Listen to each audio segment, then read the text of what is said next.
بسم اللہ الرحمن الرحیم۔ حضرت مولانا جلال الدین رومی رحمۃ اللہ علیہ فرماتے ہیں، پرندوں، چونٹیوں اور کیڑے مکوڑوں کو دانہ ڈالنے والے شخص کو اللہ کی طرف سے 3 انعام ملتے ہیں۔ پہلا انعام ایسے شخص کے گھر میں فاقہ نہیں آتا جو شخص کیڑوں کو دانہ ڈالتا ہے، جو شخص پرندوں کو دانہ ڈالتا ہے، جانوروں کے ساتھ بھلائی کرتا ہے۔ ایسے شخص کے گھر میں غربت نہیں آتی، فاقہ نہیں آتا۔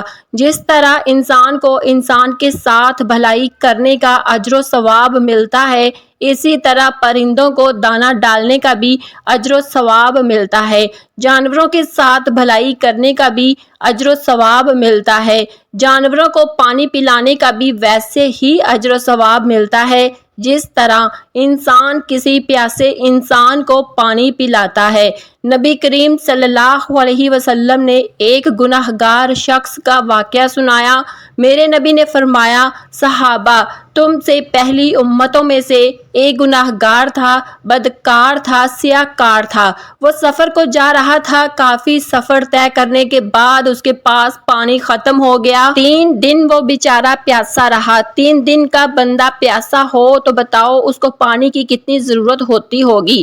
اسے شدید پیاس لگی ہوئی تھی۔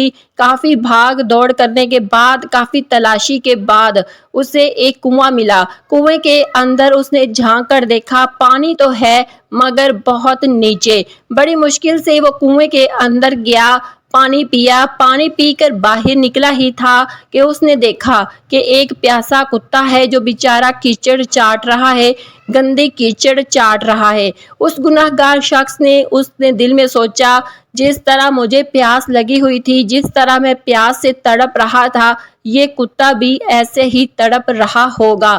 اب اس گناہ گار شخص نے کیا کیا؟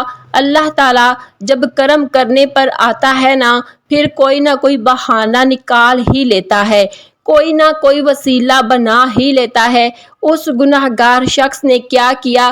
پھر گیا کنویں کے اندر، بڑی ہی مشکل سے کنویں کے اندر گیا، پانی تک پہنچا، اپنے موزے کو پانی سے بھرا، دانتوں سے پکڑ کر کنویں سے باہر نکلا۔ اس پیاسے کتے کو اس نے پانی پلایا۔ یہ گناہ گار شخص مر گیا، فوت ہو گیا۔ مرنے کے بعد خواب میں کسی دیکھنے والے نے دیکھا کہ یہ ایک گناہ گار شخص، یہ پیاسا شخص جنت میں ٹہل رہا ہے۔ دیکھنے والے نے حیرانی کے عالم میں گمسم ہو کر پوچھا، او میاں، تو گناہ گار تھا، بدکار تھا، تیرا ٹھکانہ تو جہنم میں ہونا چاہیے تھا، تو جنت میں کیسے ٹہل رہا ہے؟ اس نے کہا، چپ کر، اب میں جہنمی نہیں ہوں، الحمدللہ اللہ تعالیٰ نے مجھے بخش دیا ہے، میں تو جنتی ہوں۔ اس شخص نے کہا، آخر کون سا ایسا تو نے نیک عمل کیا تھا؟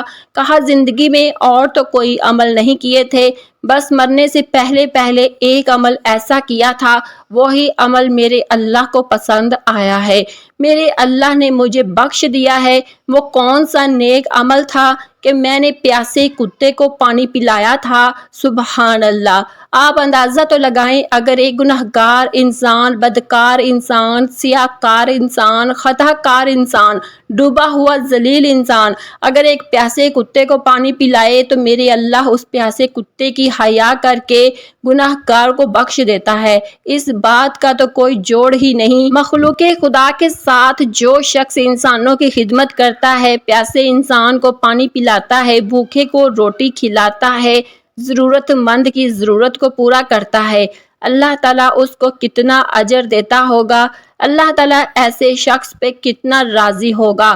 ناظرین، عبادت اس مقام تک نہیں پہنچاتی جہاں کسی کی خدمت پہنچ جاتی ہے، جہاں غریب کو دی روٹی پہنچاتی ہے، ضرورت مند کی ضرورت پوری کرنے والی عادت پہنچاتی ہے۔ عبادت اس مقام تک نہیں پہنچاتی جہاں غریب کی خدمت پہنچاتی ہے۔ نبی کریم صلی اللہ علیہ وسلم نے فرمایا، بس وہی عمل میرے اللہ کو اتنا پسند آیا اتنا پسند آیا کہ پیاسے کتے کا حیا کر کے میرے اللہ نے اس گناہ گار کے تمام گناہوں کو بخش دیا۔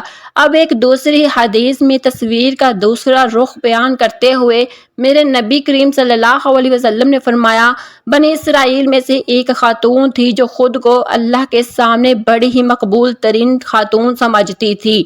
دیگر عورتیں بھی یہی سمجھتی تھی کہ یہ اللہ کی نیک ہے، ولی ہے۔ اس خاتون نے گھر میں بلی پال رکھی تھی، بلی کو گھر میں باندھ رکھا تھا۔ وہ کمبخت اس بلی کی خوراک کا بندوبست نہ کر سکی، اسے بھول گیا کہ میرے گھر میں بلی بھی بندھی ہوئی ہے، حتیٰ کہ وہ بلی پیاسی اور بھوکی مر گئی۔ یہ عمل میرے اللہ کو اتنا ناپسند تھا کہ مرنے کے بعد میرے اللہ نے اس خاتون کی تمام نیکیوں کو اس کے منہ پر مار دیا۔ اس بلی کے مرنے کے جرم کی وجہ سے اسے جہنم میں ڈال دیا۔ شیخ سعدی رحمت اللہ علیہ ایک واقعہ بیان کرتے ہیں، کہتے ہیں کہ ایک گناہ گار شخص تھا، وہ فوت ہو گیا۔ اس کے عزیز و اقارب نے اس کو غسل دیا، جنازہ پڑھا، اس کی تدفین کی۔ تدفین کرنے کے بعد سارے گھر آئے۔ کسی نے خواب میں دیکھا کہ وہ شخص قبر کے اندر خوشحال بیٹھا ہوا ہے، جیسا کہ میرے نبی نے فرمایا، قبر آخرت کی منزلوں میں سے پہلی منزل ہے۔ اگر یہاں نجات مل گئی تو بعد کے سارے مراحل آسان ہو جائیں گے، اگر یہاں نجات نہ ملی تو بعد کے سارے مراحل دشوار ہو جائیں گے۔ قبر سے نجات پا کر وہ شخص خوشحال قبر کے اندر بیٹھا ہے۔